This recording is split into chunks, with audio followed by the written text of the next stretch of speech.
पढ़ेंगे पार्ट 21 जिसका नाम है मन की एकाग्रता। आज से हम आपका जो है वो रिवीजन स्टार्ट कर रहे हैं, ठीक है। किस तरह से हम चैप्टर 1 बाय 1 जो है वो रिवीजन करेंगे और समझेंगे कि किस प्रकार से आपको उसका उत्तर लिखना है या किस तरह से इसके प्रश्न जो है एग्जाम में आ सकते हैं। इस पार्ट को आपने पहले भी पढ़ा है और समझा है। जैसा कि मन की एकाग्रता इसके नाम से ही पता चलता है कि ये जो पूरा का पूरा पार्ट है वो एक छात्रों पर निर्भर करता है, क्योंकि सबसे ज्यादा जो मन को एकाग्र करने की आवश्यकता होती है वो आज के छात्र को। छात्र का जो दिमाग है वो बहुत सी जगह भटकता है ना, कि उनको पढ़ाई भी करनी है, उनको खेलना भी है, उनको घूमना भी है, उनको टीवी भी देखना है ना, आराम भी करना है। तो यानी बहुत सारा जो है काम है और दिमाग बेचारा एक ही। अब वो कैसे किसी काम को मन को एकाग्र करके कर सकते हैं, कॉन्सेंट्रेट होकर कर सकते हैं, और जब उस काम को कर रहे हैं तो ऐसा क्या करें कि जो आगे जो है वो दिमाग में उनके चल रहा है वो उनके सामने ना आए, ठीक है। कि मान लीजिए हम पढ़ने बैठे हैं तो हमें क्या करना है, सिर्फ और सिर्फ पढ़ना है। मान लीजिए आपके पास 24 घंटे हैं, जिसमें से आप अगर आपके 5 सब्जेक्ट हैं तो आपको 5 घंटे पढ़ाई करनी है। पढ़ने वाले बच्चे ज्यादा भी पढ़ते हैं, भाई 10 घंटे पढ़ते हैं, 12 घंटे पढ़ते हैं, लेकिन हम 5 घंटे ही पढ़ ले बहुत है। अगर आप कॉन्सेंट्रेट होकर पढ़ रहे हो तो, और यदि आप 20 घंटे भी पढ़ रहे हो और आपका दिमाग कहीं और है तो वो 20 घंटा भी आपका कोई वैल्यू नहीं रहेगा। सिर्फ आप किताब लेकर एक्टिंग करेंगे बस घर पे बैठकर या स्कूल में कि बस हमारा बच्चा जो है वो क्या कर रहा है, पढ़ रहा है। अब हमें करना क्या है कि जिस काम को हम जब करते हैं तो हमें क्या करना है, कॉन्सेंट्रेट होकर करना है। मतलब उस समय हमें ये ध्यान रखना है कि हमारे दिमाग में कोई अन्य चीजें ना आ सके। अब आप मान लीजिए पढ़ने बैठे हैं, आपने किताब खोली, कॉपी निकाली कि भाई आज मुझे ये मन में आपके टारगेट आपको स्वयं बनाना है कि आज मुझे एक चैप्टर जो है वो फिनिश करना है, ठीक। अब आपके दिमाग में चीज है कि आज कुछ भी हो जाए मुझे वो पार्ट खत्म करना है, समझना है और याद करना है। अब हो सकता है कुछ अच्छे बच्चे जो है कि वो क्या करें, आधे घंटे में इस पार्ट को खत्म कर दें क्योंकि उसका समझा हुआ था, याद था, एक बार रिवाइज ही करना था, मतलब आधा घंटे में आपने कंप्लीट कर लिया। अब कुछ बच्चे क्या करें, आज मुझे चैप्टर खत्म करना, आज मतलब क्या, 24 घंटे, मतलब उसने 1 घंटा नहीं माना, आज मतलब उसके पास 24 घंटे हैं।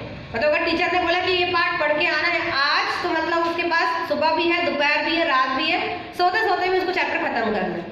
मतलब उसके पास कोई टाइम की लिमिटेशंस नहीं है। तो यही आपका जो है वो समय खराब होता है, ठीक। अब हम क्या करें, अगर अब हम पढ़ने बैठे हैं और हमारे पास एक टारगेट है कि हमें एक चैप्टर कंप्लीट करना है, तो उस समय हमारे दिमाग में कोई चीज नहीं होनी चाहिए।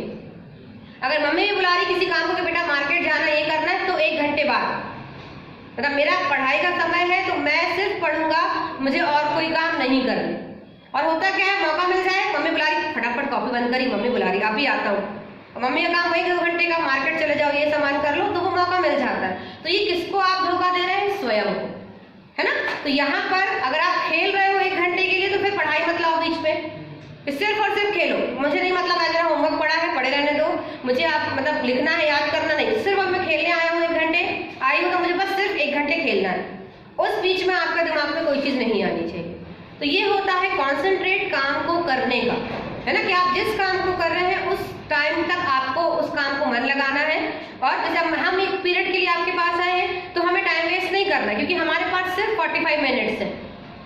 उस 45 मिनट्स में हमें रिवीजन भी कराना है, क्वेश्चन आंसर्स भी कराने हैं, एग्जाम की तैयारी भी करानी है, कुछ नॉलेज भी देना है, पढ़ाई के लिए जगाना भी है, सब कुछ, पर सिर्फ 45 मिनट्स में। यानी कि हम दिन भर बस आपको लेकर बैठे रहे कि नहीं बेटा आज हम ये करेंगे, आज हम वो करेंगे, नहीं, आज नहीं, सिर्फ 45 मिनट्स। क्लियर। सबसे पहला क्वेश्चन आपका आता है आपके एग्जाम में। हम आज से रिवीजन स्टार्ट कर रहे हैं। आपका जो पार्ट है वो है पार्ट 21, मन की एकाग्रता। जैसे कि इसके नाम से ही पता चल रहा है कि यदि आपके एग्जाम में ऐसा कोई प्रश्न आ जाता है कि मन की एकाग्रता से आप क्या समझते हैं, तो मन को किसी भी काम में लगाना, मन को भटकने से स्थिर करना क्या कहलाता है, मन की एकाग्रता कहलाता है। क्लियर। अब आपके बुक में हम बात करेंगे छात्रों की क्या समस्या है। अभी हमने आपको बताया कि छात्रों की क्या समस्या हो सकती है, तो यहाँ पे हम लिख सकते हैं अध्ययन करने वाले छात्र, मतलब स्टूडेंट आप हैं।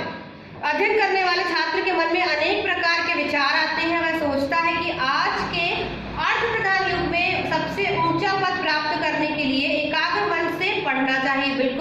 यदि आपको कुछ बनना है, कुछ करना है, तो आपको अपने मन को एकाग्र करना चाहिए, वरना बहुत सारे ऑप्शन है जॉब करने के लिए, एक सबसे छोटी जॉब से सबसे छोटी पोस्ट से लेकर सबसे ऊंची पोस्ट तक। और ये माना भी जाता है कि यदि सभी ऑफिसर बन जाएंगे तो नीचे वाले पद पर कौन जाएगा, है ना। तो लेकिन वो डिसाइड कौन करेगा, वो आपका परिणाम, आपकी मेहनत डिसाइड करती है कि आपको किस पद तक जाना है।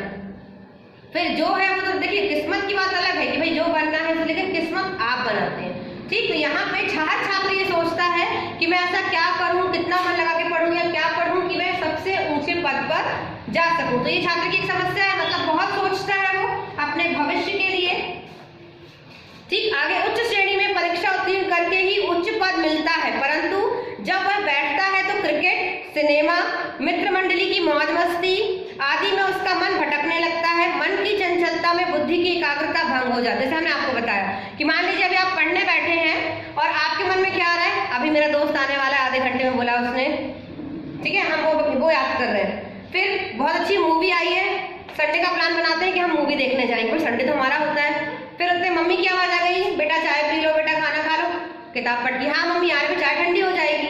तो उस समय अब फ्रेंड्स आज तो स्कूल में कुछ लड़ाई झगड़ा हुआ, कुछ हुआ, फिर वो डिस्कस कि भाई मम्मी आज ऐसा हुआ था, या वही दिमाग में घूम रहा है, मैंने इसको मार नहीं पाया, मैं इसको कुछ बोल नहीं पाया, मुझे मौका मिला था।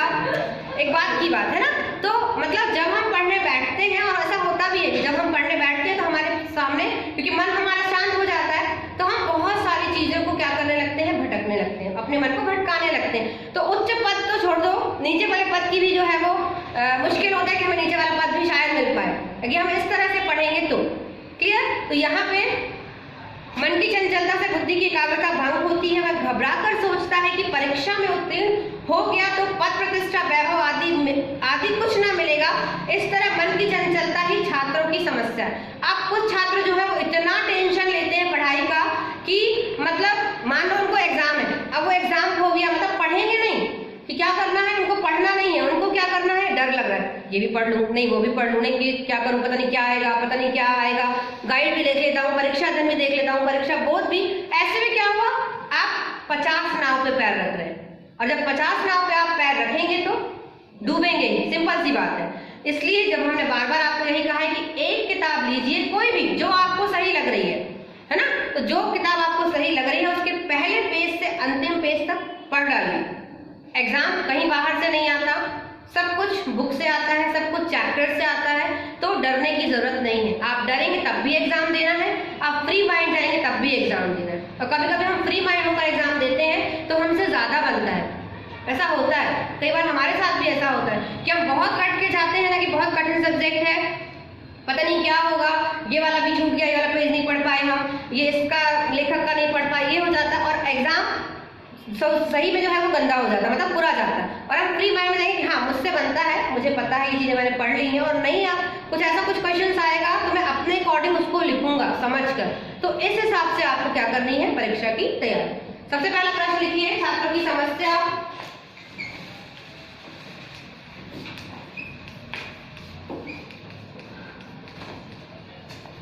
छात्रों की समस्या को समझाइए, ये आपका प्रश्न है। हम उत्तर लिखेंगे, मन को एकाग्र ना कर पाना, मन को एकाग्र ना कर पाना,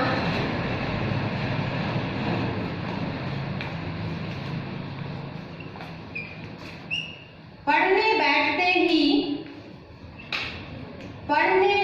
ही तरह तरह के विचार आना, पढ़ने बैठते ही तरह तरह के विचार आना,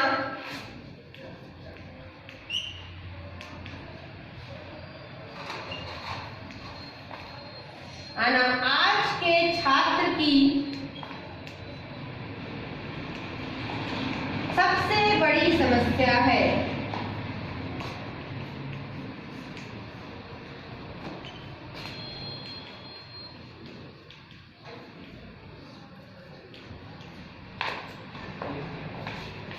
प्रश्न क्रमांक 2, मन को एकाग्र करने से के बाह्य बाह्य साधन बताइए कि बाह्य साधन क्या हो सकते हैं। तो ये कहा जाता है कि यदि आप नियम और संयम, जैसे कि हमने आपको बताया कि यदि आप कुछ समय फिक्स करेंगे कि हमें इस समय पर पढ़ना है, मतलब पढ़ने के आप नियम बनाएंगे। कुछ छात्र तो ऐसा ही है कि वो एक उठने बैठने का भी समय उनका फिक्स होता है ना। कहा जाता है कि जब भी आप नियमों के अनुसार चलेंगे, टाइम टेबल के अकॉर्डिंग चलेंगे, जैसे कि स्कूल आप देखते हैं, आप स्कूल आ रहे हैं, आपका पर्टिकुलर टाइम पे स्कूल लगता है, 1 बाय 1 पीरियड्स जो है वो चेंज होते हैं, एक के बाद एक टीचर जो है वो आपको पढ़ाते हैं और उनको भी पता है कि इस टाइम पे हम पढ़ाना है, इतना टाइम हमें मिला है, हमें इस टाइम पे अपना जो सिलेबस है वो कंप्लीट करना है। सेम आपको भी यही चीज अपने घर पर भी करनी है। अगर आपको आगे बढ़ना है, यदि आपको कुछ करना है लाइफ में, तो आपको नियमों के अनुसार चलना होगा। समय को आपको साथ में लेके चलना पड़ेगा, नहीं तो समय बहुत आगे चला जाएगा और आप पीछे के पीछे। ठीक, तो सबसे पहले क्या करना है, हमें एक टाइम टेबल मेंटेन करना है कि हमें ठंड हो गर्मी हो, हमें 6 o'clock 5 o'clock उठना है। कोशिश आप करो, ज्यादा ठंड है 6 बजे उठ गए, 6 से 8 मतलब आधे घंटे आपने ले लिया, भाई आप फ्रेश हो गए। आपको 2 घंटे 8 तक बैठे रहो, आप बिस्तर में रजाई में बैठे रहो और आपको 2 घंटे किसी भी पार्ट को, मतलब किसी भी पार्ट के क्वेश्चन आंसर को कंप्लीट करना है। कोशिश ये करनी है कि जब आप सुबह जो पढ़ रहे हो उसमें आप किसी कठिन सब्जेक्ट को पढ़ो। क्यों? क्योंकि यदि मान लो आप हिंदी जैसा या कोई भी इजी सब्जेक्ट पढ़ोगे सुबह उठकर, तो आप वैसे ही आधे नींद में हैं, आपको और नींद आएगी। तो आप कुछ ऐसे सब्जेक्ट पढ़िए सुबह उठकर जो जैसे मैथ्स करना है या कुछ कठिन, ताकि नींद क्या हो जाए आपकी, भाग जाए। आप दिमाग वहां लगाएंगे कि नहीं इसका आंसर नहीं आ रहा है, कैसे होगा, क्या इसका फॉर्मूला है। जब आप पढ़ने में ध्यान लगाएंगे तो क्या हो जाएगी, आपकी नींद भाग जाएगी। और यदि आप कोई इजी सब्जेक्ट पढ़ोगे जो आपको ऑलरेडी आता है या समझ में आता है, तो आपकी जो नींद है वो और जल्दी आ जाएगी आपको। ठीक, फिर 8 बजे आप उठे, आपको पता है कि आपको 9 बजे स्कूल जाना है, आधे घंटे आपने ब्रेकफास्ट किया, आपको नहाना है, नहाया आपने, है ना, 1 घंटे में आप स्कूल आ गए। स्कूल में आपने पढ़ा 12:30 1 जितने बजे तक आपका स्कूल लग रहा है। फिर आप घर गए, तुरंत मत बैठो पढ़ने, आधा घंटा 1 घंटा ले लो, खाना खाओ आराम से, है ना, टीवी देखो, मोबाइल देखो, जो आपको 1 घंटे करना है वो। फिर आप 2 बजे से लेकर 3 बजे तक 4 बजे तक फिर पढ़ लो, 3 तक पढ़ लो, 1 घंटा रिवाइज कर लो, धूप पे चले जाओ, आराम से पढ़े, 1 घंटा रेस्ट कर लो कि भाई सुबह जल्दी उठे हो, 1 घंटा आपने आराम कर लिया। 4 से 5 खेलना है, कुछ बच्चे खेलने के शौकीन होते हैं, क्रिकेट है ये सब, है ना, आउटडोर गेम्स, आपने वो खेल लिया। फिर आप 6 से लेकर 9 तक बिल्कुल नहीं हिलना है आपको और पढ़ना है। ठीक, 6 से 9 आपने पढ़ा, 9 बजे आपने फिर खाना वाना खाया, आपने आधे घंटे खाने को दिया, 1 घंटे दे दिया, भाई टीवी शो भी देख रहे, कुछ देख रहे, 10 बजे तक, 10 से फिर आपको 1 घंटा 11 12, बहुत ज्यादा लेट नाइट पढ़ने की जरूरत नहीं है, क्योंकि अगर हम लेट नाइट पढ़ेंगे तो हम सुबह जल्दी नहीं उठ पाएंगे, है ना। तो हमें 6 घंटे 7 घंटे की प्रॉपर नींद लेनी है। क्लियर? तो ये था आपका प्रश्न है कि मन को एकाग्र करने के लिए क्या करना है। तो इसका आंसर रट्टा मारने की जरूरत नहीं है। मन को एकाग्र करने के लिए हमें नियम और संयम से काम लेना है। हमें पता होना चाहिए कि हमें अपने समय को कहाँ लगाना है। क्लियर? लिखिए इसका आंसर, हम सब उत्तर लिखवा रहे हैं यहाँ पर। मन को, प्रश्न आपका है मन को एकाग्र करने के लिए बाह्य साधन क्या है या बाहरी साधन क्या है। मन को एकाग्र करने के लिए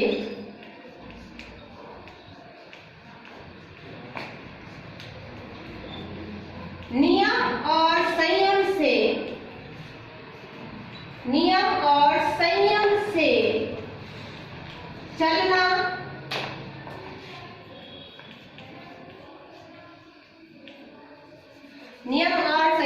चलना अति आवश्यक है।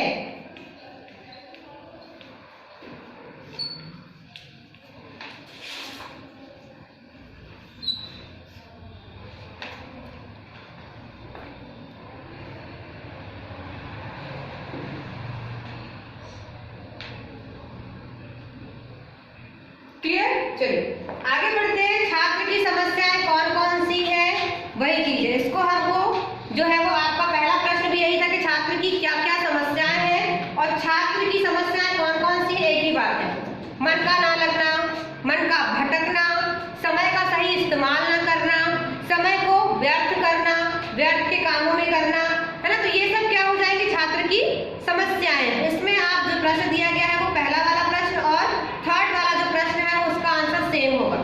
तो यहाँ पे सिर्फ और सिर्फ प्रश्न को बढ़ाया जा रहा है, कुछ नहीं। आपको पता है कि छात्र की क्या समस्या है, क्यों क्योंकि आप स्वयं एक छात्र हैं। तो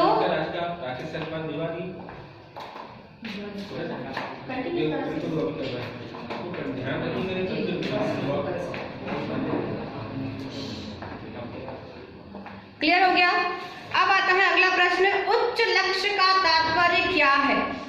उच्च लक्ष्य का क्या तात्पर्य है? यहाँ पर आप 12th क्लास के स्टूडेंट हैं, अभी आपके मन में सिर्फ और सिर्फ टारगेट ये है कि आपको अच्छे नंबर से पास होना है। अभी हमें डॉक्टर नहीं बनना, अभी हमें इंजीनियर नहीं बनना, मतलब वो बात की बात है, वो हमारा ड्रीम है, वो हमारा एम है जो बाद में पूरा होगा। लेकिन अभी ऑन टाइम यदि आपसे पूछा जाए तो हमारा सबका अभी यही लक्ष्य है कि आपको 12th क्लास जो है बहुत अच्छे नंबर से पास होना है ना। कुछ स्टूडेंट्स का कोई टारगेट 90 लेकर आना, 95% लेकर आना है, कुछ कि भाई पास तो होना ही है, साल खराब नहीं होना चाहिए, हमारा पैसा भी लगा है, टाइम भी लगा है ना। तो हमें क्या, हमारा सिर्फ और सिर्फ टारगेट क्या होना चाहिए कि अभी हमें पास होना। लेकिन यहाँ पे क्या बोल रहे हैं कि उच्च लक्ष्य, मन को किसी परम उच्च लक्ष्य में लगाना, सेवा कार्य, लोक संग्रह, राष्ट्रभक्ति, दीन दरिद्रों की सेवा आदि परम उच्च लक्ष्य है। ठीक है, तो यहाँ पर ये बताया गया है कि आपका जीवन का लक्ष्य तो है ही एक कि भाई आपको डॉक्टर बनना है, लॉयर बनना है ना, टीचर बनना है, जो भी आपको बनना है, लेकिन इसके अलावा भी आपका एक अच्छा लक्ष्य होना चाहिए। पर सेवा पर मतलब दूसरा, किसी दूसरे की सेवा करना, अपाहिजों की सहायता करना, गरीबों की, निर्धनों की सहायता करना, है ना, कोई व्यक्ति परेशान है उसकी परेशानी को दूर करना, तो इस तरह के लक्ष्य भी आपके मन में होने चाहिए। ठीक है, तो यहाँ पे जो प्रश्न है कि पर उच्च लक्ष्य का क्या तात्पर्य है, तो आप इसका उत्तर लिखिए, आपके स्वयं के लक्ष्य के अलावा, आपके स्वयं के लक्ष्य के अलावा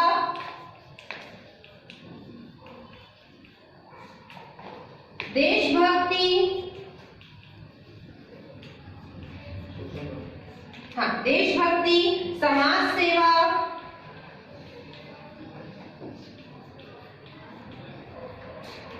देशभक्ति, समाज सेवा,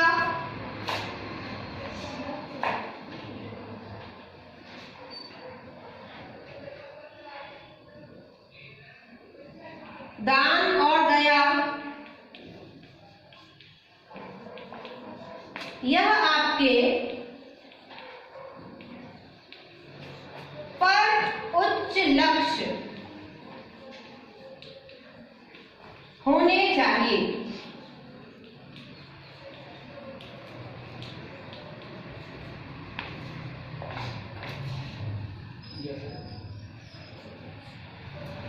अगला और अंतिम प्रश्न है यहाँ पर, स्थित प्रज्ञता कैसे प्राप्त होती है?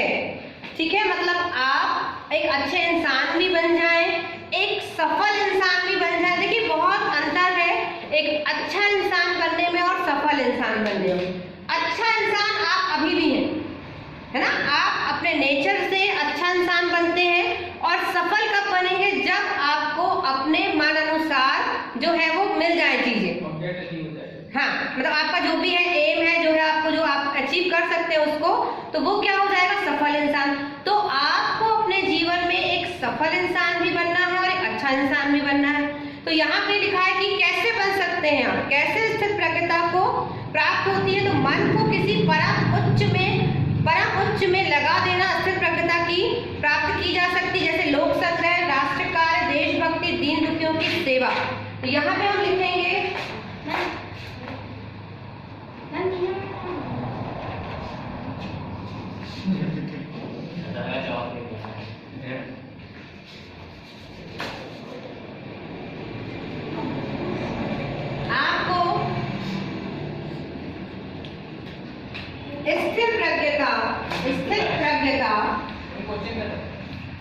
स्थित प्रज्ञता कैसे प्राप्त होती है?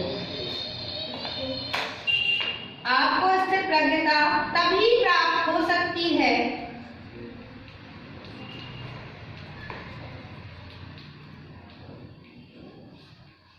जब आप अपने लक्ष्य की प्राप्ति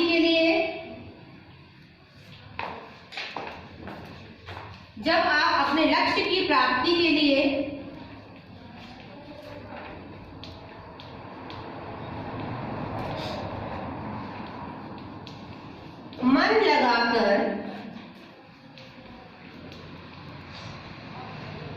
लगातार प्रयास करते हैं,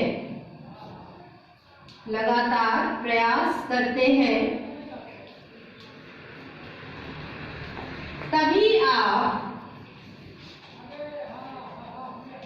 एक सफल और अच्छे इंसान बन सकते हैं। तभी आप एक सफल और अच्छे इंसान बन सकते हैं।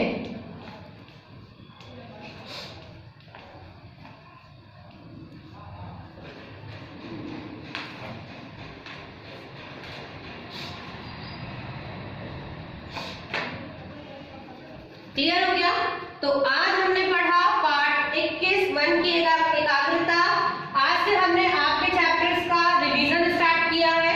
डेली हम पूरी कोशिश करेंगे कि हम जितने भी चैप्टर है आपके हिंदी के सिलेबस में उनको हम आपको समझाएंगे और प्रश्नों के उत्तर को लिखना सिखाएंगे, ताकि आप बाद में आपको रट्टा ना मारना पड़े। आप जब आप इस प्रश्न को देखेंगे तो अपने आप आपको ध्यान आ जाएगा कि मैम ने हमें इस प्रश्न का उत्तर इस तरह से लिखना बताया था। क्लियर? अभी आप इसे नोट कीजिए।